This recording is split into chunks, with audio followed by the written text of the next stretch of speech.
Good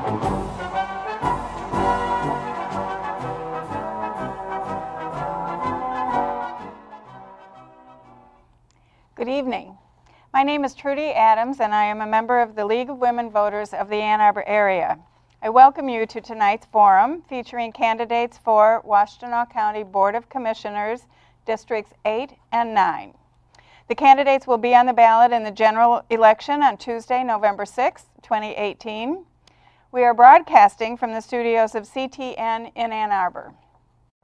The League of Women Voters is pleased to sponsor these forums.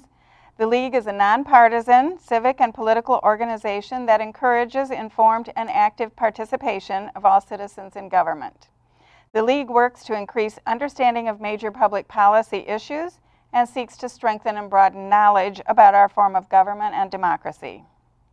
While the League does not support candidates or parties, we do take stands on issues we have studied. One of the League's most important goals is to assist voters in making informed choices at the polls, and thus we bring you tonight's program. Our moderator this evening is Diana Nearing, who will explain the format and get us started. Diana? Thank you, Trudy. The first thing I want to do is introduce our candidates. From District 8 is Jason Morgan, and from District 9 is Katie Scott.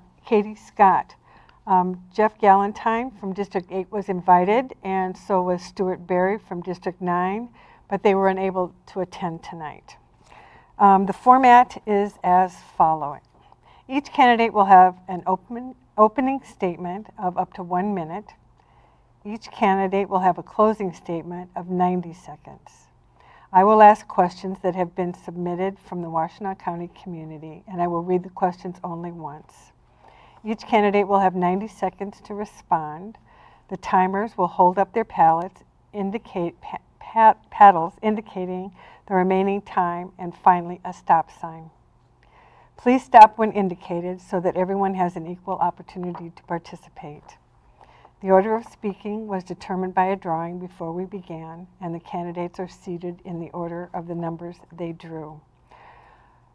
We're going to keep it very simple tonight, and the opening statement will start with candidate number 1, as will the first question and the closing statement. And my timers tonight are Nancy Johnson and Paige Silence. First, we will hear from Jason Morgan, his opening statement. Jason? Thank you so much. So as mentioned, my name is Jason Morgan, and I'm running for re-election to the Washtenaw County Board of Commissioners. I'm running for re-election for the same reasons that I ran in the first place. I love our community. I wanted to give back. We have an amazing community here in Washtenaw County, and I'm proud to represent a district primarily made up of Ann Arbor. But many people, they ask what a county commissioner does, and much of our work is behind the scenes. Much of it is unnoticed. The primary focus of what a county commissioner does is serve people in the ways that you wouldn't otherwise see, through human services, public safety, ensuring that our roads are plowed in the out county, and ensuring that people are provided a basic social safety net around housing and food support and many of the things that you really don't see until they touch your life. So I'm proud to be running for election and excited to be with you all tonight. Thank you so much. Thank you. Ms. Scott? So first, I just want to say thank you to the League of Women Voters and to CTN for this vital service that they're providing to the community. We live in the information age, but it can be harder than ever to find the right information that we want to make our decisions. And so I'm sure I speak on behalf of all Washtenaw County residents with a gratitude for this service. So as you heard, my name is Katie Scott. I am an intensive care nurse, and every day I advocate for my patients and their families. I'm also an active member of my nurses union, both on the state and local level. So I thereby advocate for my entire profession and patients across the state. Now I'm eager to serve Washtenaw County residents also, especially District 9, by hoping to earn your vote to serve you on the Board of Commissioners. I believe in transparency and ethics in government, creating health justice across the county, and putting working families first in order to make Washtenaw County a diverse and open place for all people to live. So I'm eager to earn your vote on November 6th, and thank you again. Thank you, Katie. The first question that I'm going to ask is specific to your district, so when you're answering, think about your district. We were going to start with Mr. Morgan. What are the main and unique challenges facing your district within this county? If you are reelected, how will you plan to address these challenges? The main challenge in my district is sort of the intersection between the city of Ann Arbor and Washtenaw County. The city provides many great services, and they work very closely with the county, but the one area where we work together very closely that we need to do more work on is around affordable housing. I think everybody in Washtenaw County knows that it's hard to be poor in Ann Arbor. It's hard to make ends meet when rent is very high and the cost of living is much higher.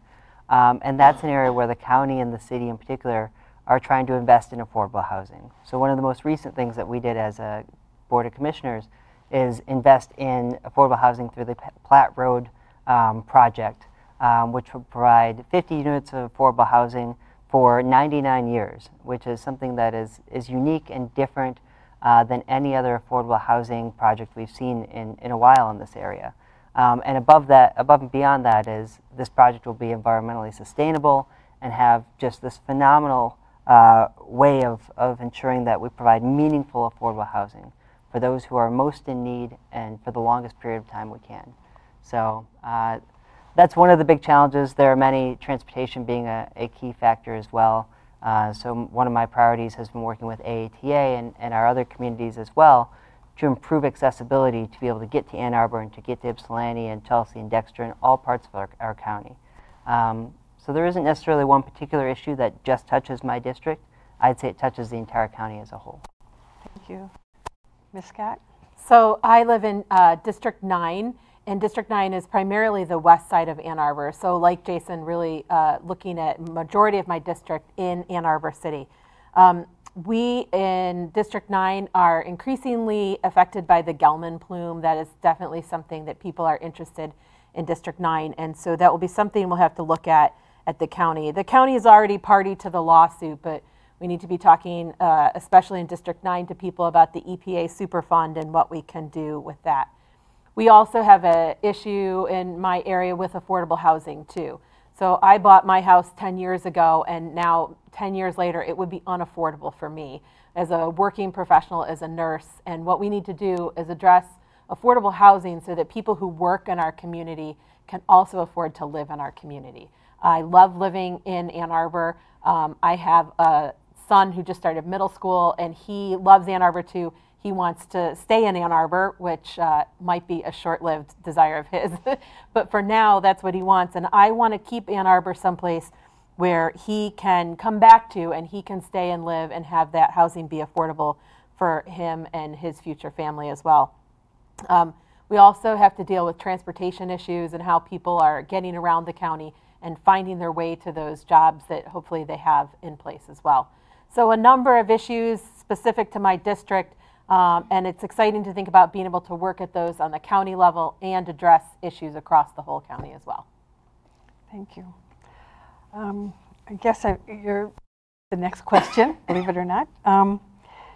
The commissioners are elected from separate districts, but are also responsible for decisions that affect the entire county. In what ways do the priorities of your district's constituents differ from those countywide issues? What ways do they overlap? And when priorities differ, what is your process in making a decision? So that's a really big question to answer in a minute. So I'll try to get to the salient points of that.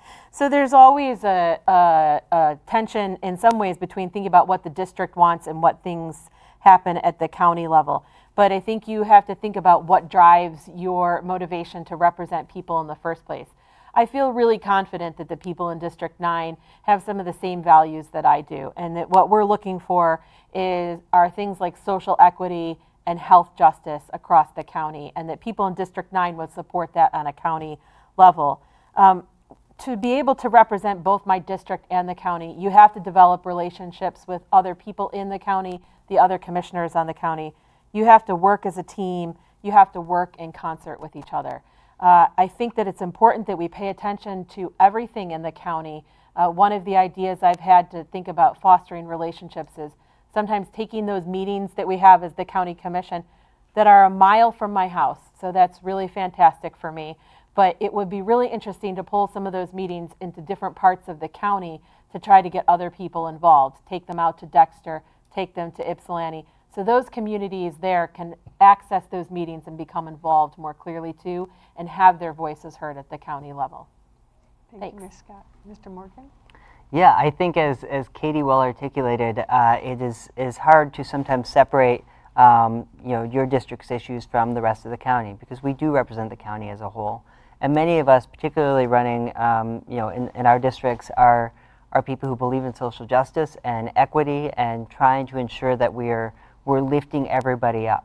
And so one of the biggest initiatives that we've passed at the county over the last couple of years was an equity policy that Katie was very supportive of and has been fantastic about, but that our job is going to be to implement that equity policy over the next couple of years.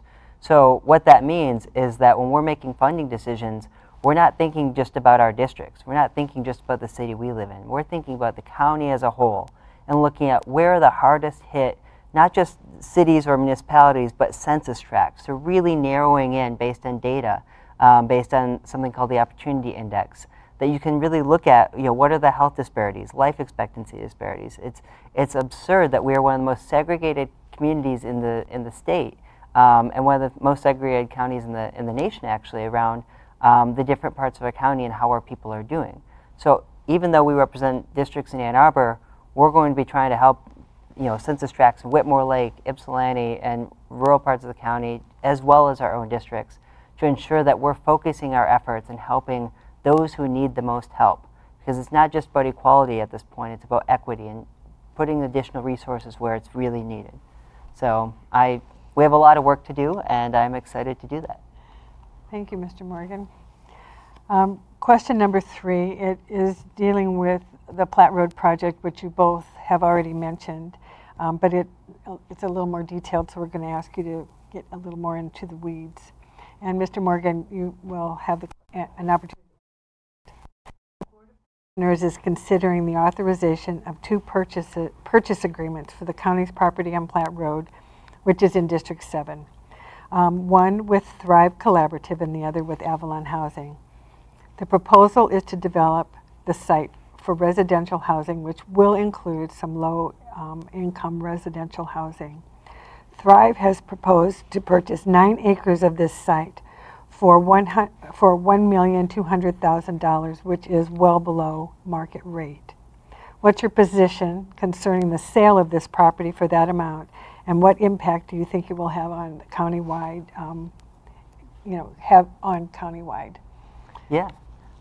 This is a particularly interesting issue because while in some respects it was a very easy vote, we just passed it through our Ways and Means Committee, which is essentially our budget committee, last week, and next week we will have a final vote on this project.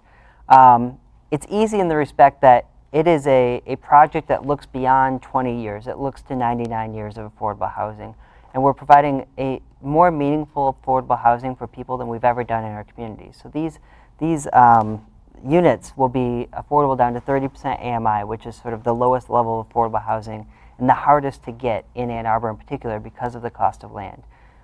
This project also includes all these environmental components. It will have 500, the amount doesn't really matter. It will include solar, a substantial amount of solar energy to power these homes, and it will all be electric, this entire development.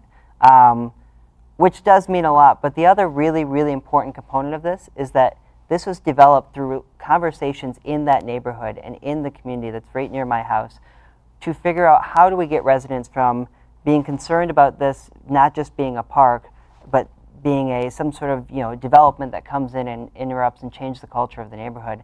This is a really amazing opportunity to really blend those 2 wants from the community. So we're providing meaningful mixed income housing that's done in a really smart and amazing way, but also getting some level of benefit to the community as a whole. Thank you, Mr. Morgan. That's a short answer, so I'm sorry I can't explain more. That's okay. Well, it's a short period of time. Ms. Scott? It's really hard to do this in a minute. So I think, like Jason, I think that the Viridian project is really exciting. I have been waiting for a final decision on how they're going to address that Platte Road project, as people have been calling it. So the new project working with Thrive and I believe Avalon Builders also is really exciting. It's true that the purchase price of $1.2 million is lower than the market value, but it has come up from the original purchase price. And the impact on the community as a whole is going to be felt. So having it be below the purchase price, but know what good is going to come from this community. It's a mixed-use community, as Jason said, with those 50 units set aside for affordable housing, some of which will be for that 30% of AMI, is fantastic. Another really exciting thing about the Viridian project is, as Jason also said, that net zero energy that they're going to have there. So using the solar energy, really working how you are coming up with environmental and green solutions and creating affordable housing at the same time is exciting. It's going to be a model not only for the state but for the country. I think that Washtenaw County is really showing its leadership. I am very excited to think about being elected and getting to be part of this project going forward. Thank you, Ms. Scott. Question number 4 comes to you first, Ms. Scott. The Washtenaw County Road Commission is a semi-autonomous entity which is governed by the Board of Commissioners and appointed by the Board of Commissioners. It's a 3-member commission. The term for one of the commission seats is expiring in 2018. What qualities do you think a road commissioner should have? And when the road commission makes controversial decisions, which it does from time to time, what role does the county board have in addressing the constituents' concerns with the commission's decisions? So the road commission, I mean, roads are clearly an issue for all campaigns this year in 2018. I think that when I think about the person that should be on the road commission coming up, first of all, I think we probably should expand the number of people on that road commission.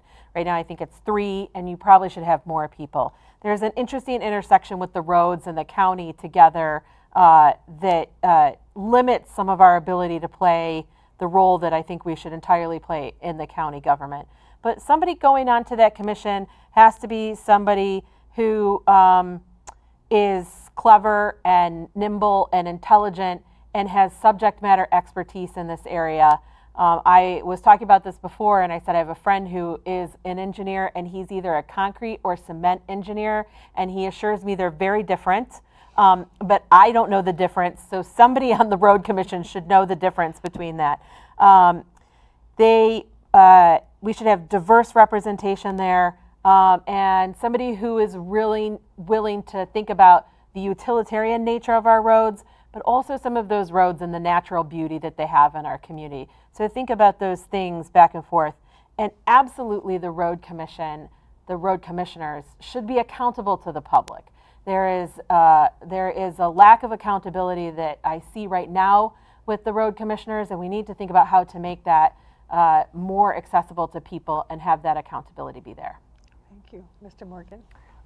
Yeah, absolutely. I would agree with many of the comments that Katie suggested there. I think we've had a road commission that has done a really good job for a long time. The fact that we've rarely thought about the road commission in this community until recently is a testament to the really phenomenal work they've done for many years. In particular, we have a 4-year road millage right now that they're implementing, they've been implementing. And the design and the structure of transparency around that road commission to say exactly where the dollars are going to go, exactly what projects we're going to do before they're done, and to actually note for the public, like this project is funded by Washtenaw County residents, is a true testament to the work. On the other hand, we have a lot of room for improvement, and so particularly around environmental challenges and sort of our natural beauty of our roads, I would love to see us look at more of an official tree policy like some other counties have. We don't actually have one of those in Washtenaw County. So we don't have a designated manner in which we handle trees along the roadway. Certainly there are arguments to say that we need a certain amount of footage along the roadway to provide safety for drivers and snowy conditions, things like that. But there's also a balance there. We see a very clear difference in the way we handle roads in Ann Arbor versus the out county, because the community tends to be very vocal in Ann Arbor around trees in particular. I would like to see some of that sentiment shared countywide so that we can ensure that we're having a beautiful entire county as a whole. And a lot of that rests with the Road Commission. Thank you, Mr. Morgan. Question number 5 comes to you again. The board is in the process of creating a Washtenaw County Youth Commission in partnership with the Neutral Zone and Corner Health. Do you support this partnership? And what do you think the commission's role should be? And how do you anticipate working with them? I'm so glad that you asked. I was actually very, very proud to lead this effort on the County Board of Commissioners to not only eventually hopefully create a youth commission, but to do something that's even more unique. We allocated funding in partnership with the Neutral Zone and Corner Health to spend a year facilitating a dialogue run by the Neutral Zone and Corner Health because they know more about working with youth than any of us ever will. That's just what they do every day. So they're facilitating a year-long dialogue with young people so that young people will create a youth commission and present a proposal to us at the Board of Commissioners at the end of this year-long process, which I think is the only true way to have a youth commission that represents youth. They need to be involved in not just, input, but actually creating this phenomenal thing that I hope will be a permanent installment in our county. So we have young people at the table, we're hearing their voices, we're empowering them to be engaged in local government, which, heck, if they want to just show up, I'm happy. But I think we'll find some really exciting people who are passionate about this work. And actually we have, we'll be reviewing applications on Friday, and I'm part of that process. We have 49 applicants for what were 10 and hopefully maybe end up 15 positions on this task force to create a youth commission. But 49 young people that are completely diverse in demographics, where they live. We've searched for every part of the county because the hope of this youth commission is that we have young people from Ann Arbor, Ypsilanti, Western Washtenaw County, the rural parts of the county, young people from every part of our community. So I'm very, very excited about this. Thank you. Ms. Scott? So I'm really excited about this too. When I first heard about the Youth Commission, I wanted to know if my son could do it, who is 11 and who has a keen political mind. He's just a little bit too young to do it right now. But I know how engaged he can be in different issues, not only nationally, but locally. And it's exciting to think about there are kids in the community who want to be engaged and giving them this opportunity to do it. I think that when you bring young people together from these diverse backgrounds at this point in their lives, you're really going to foster a new spirit of creativity and problem solving when they have the opportunity to be together and not in their isolated communities of where they are. That's a really exciting part of this happening, these young people talking to each other. I cannot believe there were 49 applicants for these 10 spots. It's really exciting. I think that we have a lot to listen to with the young people in this country right now, and that we're doing this on the county level and engaging them and listening to these voices sometimes that are really wise behind their ears and that are thinking in different and creative ways. It's very exciting. I absolutely support it. And I think that the commissioner's role is to continue thinking about how we fund that program and how we mentor these young people who are interested in how government works going forward. Thank you, Ms. Scott. Okay, we've come to the end of the questions, and so it's time for closing statements. And as I mentioned, it's 90 seconds. And Mr. Morgan, you get the first opportunity. Thank you. So as I mentioned earlier, I'm a county commissioner because I love this community, and I'm so honored to serve. And I'm a county commissioner because our residents and my constituents elected me. But I also say that my true inspiration to be in public service dates back to when I was 13 years old. When I was 13, I was diagnosed with something called Becker's muscular dystrophy. Muscular dystrophy is a neuromuscular disease that impacts your arms, your legs, your heart, most importantly. And I was told that I'd lose my ability to walk sometime in my mid-20s. And to make things worse, the life expectancy for Becker's muscular dystrophy is 42 years old. I'm doing very well. I'm 29 now, and I feel very healthy and very happy and very proud to be doing what I'm doing.